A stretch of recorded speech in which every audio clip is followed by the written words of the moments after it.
Hi guys, welcome back to Through the Speakers. I'm Taylor J. Williams and with my co-host Phil Beale. Good to be here. And today's guest is the one and only Leila B. Hey! Hi Layla. Hi, okay. How are we? You okay? Really good, thank you. Thanks for having me. Yeah, pleasure, Great to see pleasure. ya. So, tell us about yourself, tell us your journey, tell us from the start and how you got here now. Okay, ooh. Big question, that Pressure. It is. I'll see you in about half an hour. So, I've been doing music now for probably about 4 years. Really? Yeah. Over 4 years? Yeah. Wow. Didn't really have the confidence when I was younger. Right, Obviously, okay. always wanted to, but I was always a bit like, I don't know, you just want to blend in, don't you? When you're young, you don't really want to step out and do the things that you might necessarily feel that you can do. Did you always sing in the bath like or in Yeah, the shower? in the shower, and all that sort of stuff, yeah. So, I just started basically having a go in terms of the songs I've got in my head and just trying to get myself out there. Done quite a bit in the last few years, to be fair. I've done some collabs, doing my own stuff, learning to just find my way and just get me music out there. Fantastic. So what's coming up for you over the next few months? What's happening with you? So I've got a single. No. This is going to be, ooh. So I've got a new single coming out, 4th of November. Got a single launch. Is that your first one? It's actually my 4th single. Oh, is it really? Yeah, Okay, yeah. Okay. So I've done 2 dance tracks that are on all downloads, all them Spotify's and all them hundreds of streams that are out there nowadays.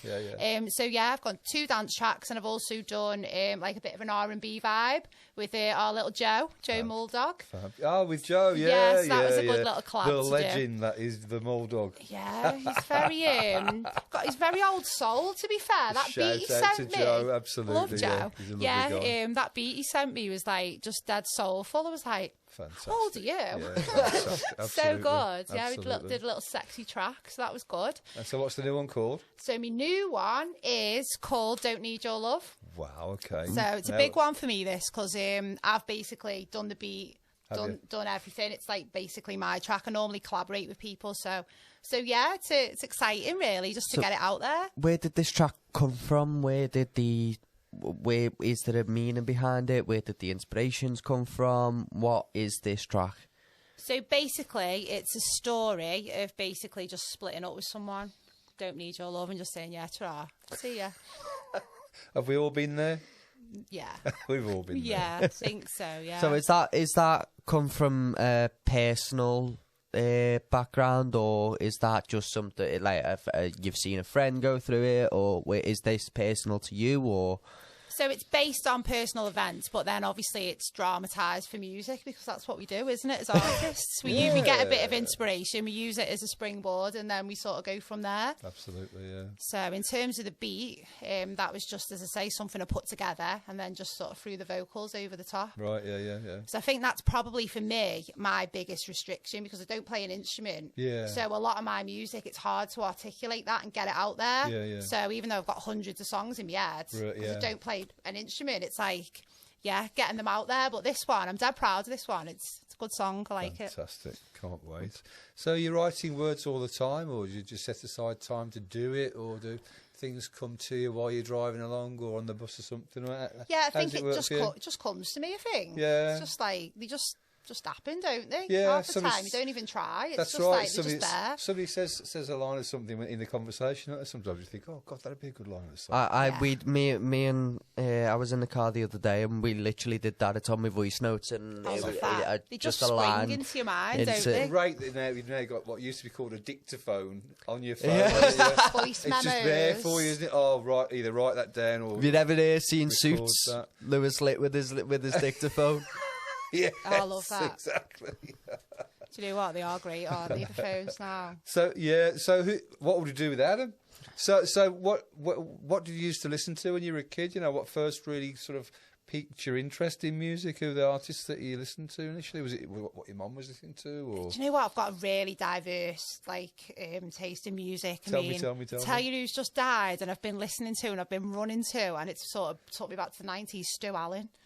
So he's been all the rave. So I've been running to a bit of Stu Allen recently. That was like the 90s. I was thinking about it the other day, you know, like how technology's come along. Yes. Like we used to have to, it was on Key 103 as mixes, so you'd have to like get your tape, and you'd have to plug your tape in, you'd have to record it. And because I didn't live in Manchester, I had to like sellotape my aerial to my wall so I could get the mix, and you'd be like that, hold the aerial still, right? It was mad. But like, whereas nowadays you just Google anything, don't you? You just go on SoundCloud and it's like there. Do you know what I mean? That's right. And the pain we went through. I know. But then like further back in terms of music, I think like my mum and dad were always into like soul, you know, like Motown, like so all that sort of stuff. So I listened to a lot of that. My mum loved Fleetwood Mac, so I do a lot of Fleetwood Mac songs in my gigs Fleetwood Mac and stuff. come up an awful lot in these Amazing, conversations. aren't They they? really do, yeah. You do this. It has been quite a few times. Absolutely, I think it's all like we're just saying. It's mums and dads, isn't it? What they're Definitely. listening to, Stevie Nicks just like God, isn't she? Do you know what I mean? It's just like she's just amazing. Yeah, definitely. So, what was the first album you bought then? Do you know what? It was probably a dance track. I think it was Technotronic or something. Yeah, I saw them. His beat is Technotronic. Yeah, it was. I saw them supporting Madonna. Oh wow, That Madonna was amazing. was amazing. That was at Wembley Stadium, the old one as well. Oh, God. Yeah. Those were the days. Technotronic. This beat is. This beat is Technotronic. Yeah, obviously dance music. Fantastic. It's soulful, isn't it? I do love it. I do love a bit of dance music, but then I love all old music as well. So Yeah. So Just you've got an depends what affinity mood. with Amy, don't you? yeah, I do. Tell me about that.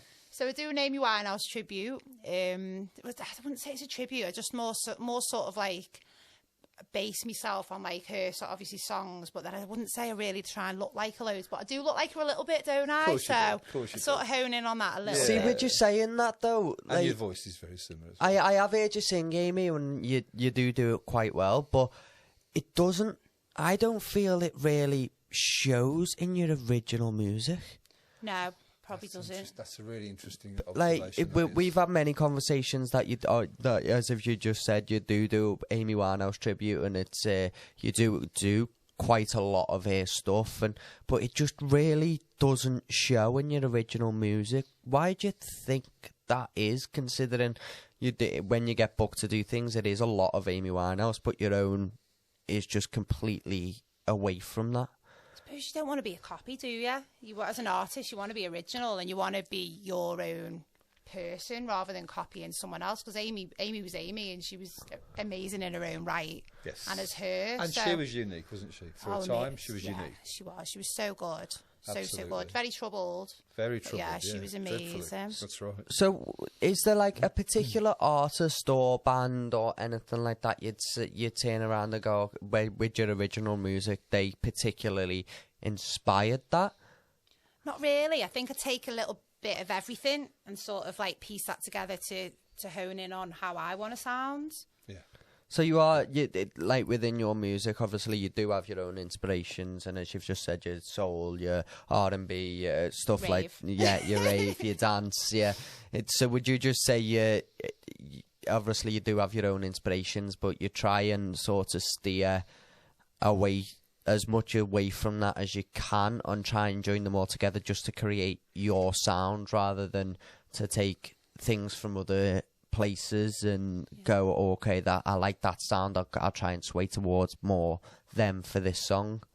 I think music's more of a feeling, isn't it? I don't think, right, I'm going to copy this or try and sound like that. A lot of it just comes from inside you. It just comes from your heart or your soul, and you just sort of go with that. Yeah. Like a lot of times, like I've started working now more so where I'll have a beat and then I'll make the lyrics up, and a lot of times it sounds mad, but as I'm listening to the beat, I'll hear words in the song before I've even said them, and I'll be like, I feel like it talks to me. Now, that sounds really weird, but I'm like, I can hear that. I have had a couple of songs where like someone's brought music to me, and like there's been something like that, and it's been like, oh, that is that line. That line is that particular music piece. It's like it is like it. People and that comes from the heart. That's just there, isn't it? It's just like people always say music's a conversation, and when you get that feeling, it is literally just like okay, that music is literally speaking them words. That they literally are talking to me for them words. That's right. Yeah. It's wonderful. Absolutely I do get that a bit. Like absolutely. Yeah. So where do you want to get to? What's your ambition? I don't know, really. I think I just want to enjoy what I'm doing. I think for obviously as an artist, you don't really want to put too much pressure on yourself because there is a lot of obviously rejection. So in terms of that, I think you've got to just manage that and just enjoy what you're doing. Sure. As long as I'm sitting there and creating a song and I'm loving doing that, I'm happy to do that. Yeah. I don't really think, oh, I want to get to there or I want to do this, because I don't think you can really think like that. That's cool. It's not healthy Yeah, that's good. See, for your mental health. with that sentence there, though, you've just said there's a lot of rejection, and obviously there's rejection in sort of, Everything, yeah. in any type of industry you go in. But that, with you saying that, you bringing that up yourself, have you had that experience where you have had just a lot of rejection? And Yeah, loads, all the time. I mean, obviously I've done 3 or 4 tracks, but I've been doing music for years. I've probably tried to do about 20 collaborations with people, but they don't always come into fruition, or they don't always work, or you don't always get that vibe off people. You know what it's like, or things are meant to happen and then they don't. It's so it's like you just got to take that within your stride, I think. It's about that energy. You've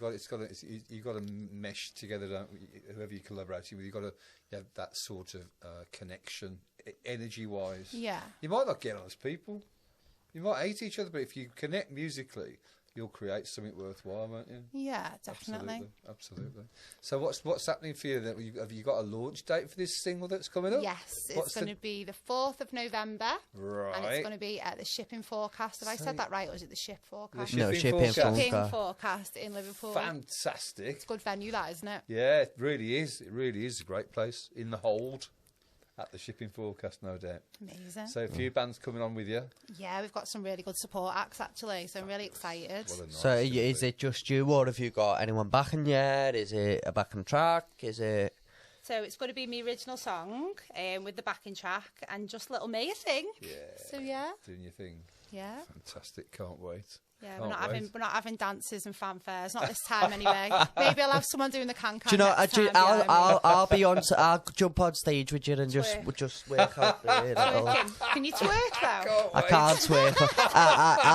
I'm not even gonna try that one. It's not even gonna happen. Can you twerk? Oh, definitely not. I definitely want to see Phil try and twerk. It's an age thing. Yeah, I don't think I can do it either. After a few vodkas, I think I can, but I don't think I actually can't. We are flying here. We are. Speaking of alcohol. Just for the cameras, for the people out there, it's his 21st birthday today. So a big round of applause for Taylor for actually turning in after last night. Thank you. Looking fresh as well, I must say. You don't look tired. You look great. Oh, I've had a Red Bull, a coffee just before this interview, just to try and liven myself up a bit. And I was out last night. I'm out tonight. Let's not even. Gotta do it. Gotta do it. You should have brought some little beers. We could have had a little sesh under the table. I was out last night. I'm out tonight. I ain't drinking in between. Might have kept you going. So let's talk more about your single launch. Have you got anything planned? Do you know what your set is? Is there anything you can hint for us to look forward to apart from your new single? So I think what I'm going to do, obviously, I'm going to do a few of my older tracks, throw some of them in, and warm it up, and then do my new single. Yeah, fabulous. Yeah. So, are we going to hear any Amy come out? I might leave the booth at home. I might not bring the Amy to the booth and the eyeliner. I might not do that. I'll leave that till here. I've got a gig this weekend actually. So, have you? Where are you playing? Well, I've got one in Wrexham, really, and then I've got one in Liverpool on Sunday. Awesome. So yeah, busy weekend. Which Liverpool venue is it? It's a little Irish pub, Hoggins. Oh, right. It's in Old Swan. Yeah. It's only little. It's like a little intimate one. It's good. Fantastic. I like the intimate gigs. Yeah. I do, because you can. It feels like you can connect more rather than 4,000 people in a room or something. It does feel like you've got that more of a connection. I like the banter when you're in a pub. It's just sound, isn't it? You just get to chatting to everyone and that. I do that on stage anyway. I'm behind the drum kit and I do that. You can't shut it up, actually. I did a gig the other week. Across the water? Yeah, across the water. And I was trying to have interaction with the crowd and stuff didn't really work. Yeah, you're getting there. It didn't really work for that gig. But probably couldn't hear you behind the drums anyway. Oh no, I have my own microphone. You were on enemy territory. That was the problem, mate. Yeah, I was, to be fair. So you play in your sets. Sometimes you play with an acoustic acoustic guitar. Yes, I've got. So who's that guy then? Paul Kelly. Paul Kelly. Shout out to Paul Kelly. Oh, yeah, awesome. We've been working together for about 6 months now. Have you really? Yeah. So yeah, he contacted me on Instagram because I was doing some solo stuff and putting videos out there, and he just approached me and said, "Do you want to do some duo stuff?" That's nice, isn't it? So we met up and we just gelled straight away. Excellent. Literally, Fleetwood Mac we gelled over. Actually, we do Rhiannon and we do not Dreams. Dreams. Oh, got to be yeah, Dreams. yeah. We might have to start having a Fleetwood Mac band. I think we'll have to. Why don't you like them? I'd love it. No, but it's just. Make a fortune, mate. Yeah, I feel like it's just. I feel like we should take the flowers out of that pot. I'm definitely not wearing a dress though. Should take the flowers out of that pot, and every time someone mentions Fleetwood Mac, they should have to put £1 in. We'd make millions. We would, but unfortunately we're running down the clock. Ooh, TikTok. We are running down the clock, so I've got a few questions to ask you. Okay. You've got to answer them as quickly and as honestly as you can. Get my mic ready. Pressure's on. Brace yourself. Brace yourself. Have you got what's a name to? What's a name? You know, if a swear or anything. Have you got No, one you're of them fine with it. beepers? You just go for it. Right, so are you ready? I think so. What is the best thing about being an artist? Being able to be creative. What would you rather perform in a pub or a gig? It depends what mood I'm in. Probably a big gig. R&B or soul? Oh, soul. Best thing about working with Big Condo Records? Meeting all you beautiful people Oh. every day. Worst thing about working with Big Condo Records? Working with us people. In fact, the kettle's broke every time you come. I think you're the only person who just thinks the kettle's broke. That's just because no one makes a brew. Well, I did. You did actually make me a brew. You offered me one straight away, so that was nice. Performing with a backing track or with accompaniment? Compliment. Yeah, got to be in it. Yeah, it just sounds better, doesn't it? Live, It's just more. the interaction and the energy again. Yeah. And the last one isn't a question, it's more of a comment off you. Any advice for any upcoming aspiring singer-songwriters? Yeah, great one. Believe in yourself. Keep going. You've got to be your own biggest fan. Obviously, when people don't always necessarily believe in you, you need to believe in yourself, and you need to make sure that you just follow your heart. Fantastic. Absolutely true. Brilliant. What are your socials, Layla? Tell us your socials. Leila B. Leila B. Yeah. Okay. Leila. Yeah. Layla, as in Leila B. Fantastic. Awesome. Yeah. As in the letter B, not B. As in like A. BB, yeah. Yeah. B. Well, guys, unfortunately, we have come to the end of the podcast. Oh, thanks for having me, guys. It's been a pleasure. It's been a pleasure. Guys, make sure you head over to my socials. It's TaylorJ.music. Make sure you hit the bell. Subscribe to the Big Condo Records YouTube channel. Don't forget to head over to the website, which is www.bigcondorecords.co.uk. Make sure you head then back over to Instagram and follow Phil at phil.bill.71. and make sure you comment on everything. Let us know whether you like the podcasts, whether you don't, what you guys want to see, because it really does help us out. And we should see you all next week for another podcast. Well done, Layla. Thank guys. Thanks,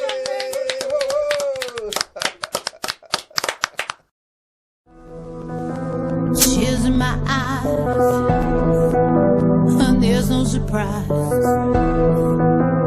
What can I say? I walk away. I don't need your love. I don't need your love. I don't need it. I don't need it. I don't need your love. I don't need your